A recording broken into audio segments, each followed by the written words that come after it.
tonight we are on an adventure to the heart of the Peruvian Amazon. There you will find a frog whose poison is said to possess healing qualities. But the key word in that sentence is poison. So why are so many people going all this way to take all this risk? Here's ABC's Mariana Van Zeller with the latest installment of our series, Into the Wild.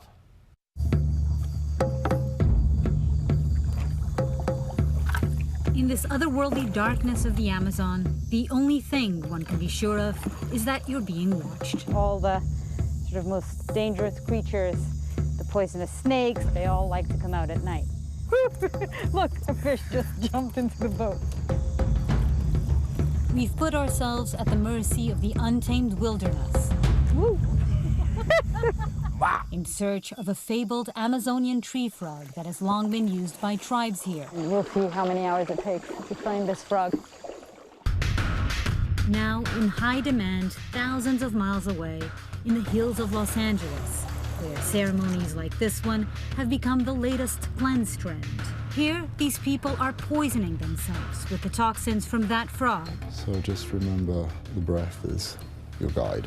Called cambo or sapo, it's applied to burned skin and absorbed into the bloodstream. Cambo is something very unknown. This process is not for the faint of heart. You need to almost have a sense of courage to come here. That's it. You can hear As you can somebody hear, growing up. the effects of combo. The effects shortly fade away, and practitioners say it's worth it, And I felt like Superwoman. claiming the process can help cure depression, drug dependency, heart problems, high blood pressure, and gastrointestinal issues. I believe that everyone should go through this experience at least once in their life. You're basically putting the poison from a frog in your body and your system. Did that scare you at all? It did kind of scare me, but I kind of trusted like something, my intuition. Right now, there's no research indicating benefits to human health, and it's not officially classified as a medicine. There's no regulation of this treatment by the FDA or other authorities. Do you think there are any dangers associated with cambo? Like any medicine, if you take it and do it with no knowledge, there's obviously more danger. Cambo requires a certain amount of preparation. I would say it's not wise to do cambo if you have not done it before, alone. Cambo is legal in the US, and the people here seem to think it's working. So we decided to travel to where this ancient process began, to the Amazon rainforest, to see if we could actually find the creature at the center of this craze. It was a very early morning. We woke up at 5 a.m., took a 2-hour bus ride, and then another 2.5-hour boat ride. And now we're here in the middle of the Amazon. We're taking this motorized canoe another 2 hours upriver to the campsite. Gracias.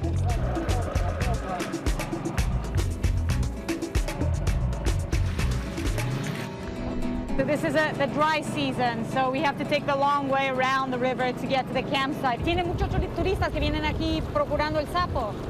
Ahora el 90%. But now he's saying that 90% of the tourists that he brings out here are coming to look for the Amazon's medicine. And he's saying increasingly they're looking for the frog. So we're going into one of these little shortcuts, these little tributaries. There are thousands of these tributaries all around the Amazon. Having been to the Amazon a few times before, I'm always struck by its beauty and its challenges. Gracias. So it's the dry season here. The river's really, really low. So in this case, we actually had to get out of the boat so they could pass. After getting stuck a few more times, our 2-hour journey Gracias, Ruben. turns into 3. But finally, And we're here. This is where we're spending the night. joining us on this adventure is Peter Arnold from Switzerland. So you did the cambo, the sapo? The I frog? did it, yeah. What was it like? You throw up, you feel very sick, you feel like you're going to die. And finally it's going away, and after that you have a kind of feeling of being relieved. Why did you decide to do it? It was a unique experience, like I just wanted to know what it feels like, you know. El día nunca se les encuentra. My team is getting curious about this experience too. But to do that, we have to find a frog. The sapo comes out at night, and usually only when it's really dark and cloudy nights. As twilight settles, it's time to start the hunt. We have our snake boots, our headlights, our mosquito repellent, Okay. And the rule of the jungle is that, especially at night, you don't touch anything. It's a really shallow spot, so we have to get out of the boat. Be careful where you put your feet. No, don't move. Look, it's not our frog, but it is a frog. It's been almost 3 hours. We haven't been very lucky so far, so they've decided to park our boat and head on foot into the jungle. I really hope they know the way back to the boat.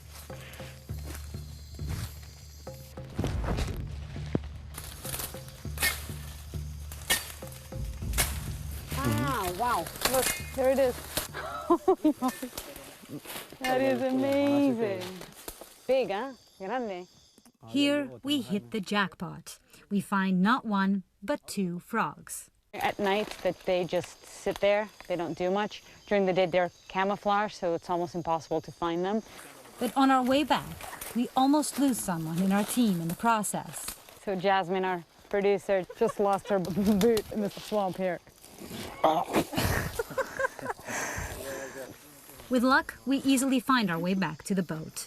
3 hours, we found 2 frogs, heading back to camp, and tomorrow is the big day. This camp is owned by Amazon explorer Peter Gorman, the man who claims credit for bringing sapo to the United States. Somehow just seemed to explode on the scene. It's the emerging stages of a small but legitimate phenomenon. As treatments from the Amazon, like Kambo, become more popular, Gorman says one can't ignore the impact it could have. I don't think any indigenous group in the Amazon is large enough to be able to handle busloads of tourists coming in. I think that would destroy their entire way of life. The next morning, it's almost time for us to try for ourselves. But first, the toxins must be extracted. They just have these 4 sticks. They open up the legs with these strings, and then it starts secreting its poison. All the secretion you see is protection. After this, the frog will be a little weak. We free it and it will eat to recuperate its energy. I get a little quality time with the frog before he's released back to the wild. It's cold and sticky and wet. And they say you can hold it. It's not harmful at all unless you hold it and then you put it in your eyes or your mouth. Aquí lo vamos a poner. Okay, little buddy. While the frog regains its strength, it's Peter's turn.